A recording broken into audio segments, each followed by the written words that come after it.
Худаг аимшиг үлэг 2 дугаар хэсэг. Орой болж нар жаргалаа. Охин өнөөх худгаас гарах гэж оролцсон ч чадсангүй. Бас дээр нь худаг тосхны захад байдаг учраас түүний аврал ирэн ойрлох чимийг тосхны иргэд сонсож үл чадна.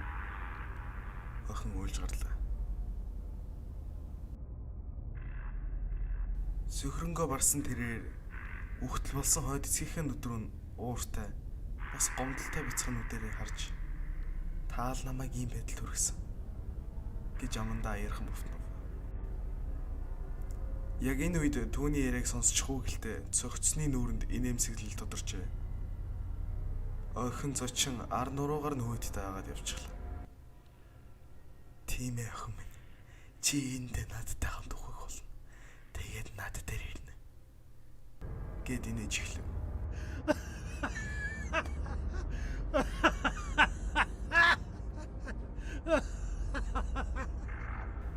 Охин үгүй гэж хашгираад дахиж нэг харахад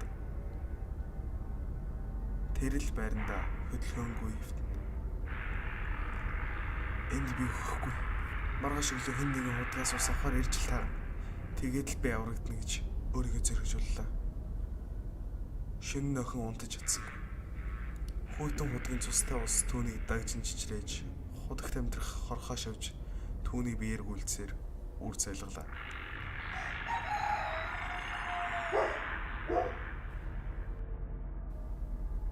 Өглөө болж шууж ирэхдээ зэрэгцэн охин тусламж ирэн орж эхэллээ. Нилээд удаан оролцсны эцэст хүний хөлийн жимээ орчиж байхын сонсогдов.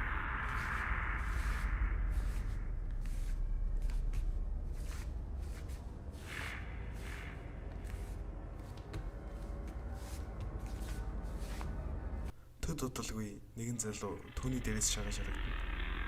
Чи зүгээр үү? Гэж санаа зовсон хоолоогоор асуухад би энд гацчихлаа. Над туслаачтай гэж охин хариулв. Залуу тэр даруй доошоос буулгалаа. Охин харин олсноос тас зураад дээш татуулж эхэллээ. Худгаас гарч ирэхэд түүнийг залуу инээмсэглэн ухтаж авлаа.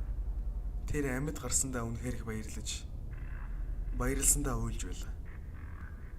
Залуу түүнийг тайвшруулж бүх зүйл сайхан болно минь дүү гэж хэлээд түүнийг айгатаж байлаа. Эцэгийнхээ өнгөрсний дараа анх удаа л тэр ийм их аяар боломжийг дахин мэдэрч байлаа. Тэр залуугийн ингэрт охин одоо л нэг аюулгүй болсон мэт санагдаж дотроо үнэхээр их баярлаж байлаа. Баяр бас тайтгарлын нулимс дахин нэг болгож харагдав. Гэсэн ч түүний яз жаргалтай мөч удаан үргэлжилсэн.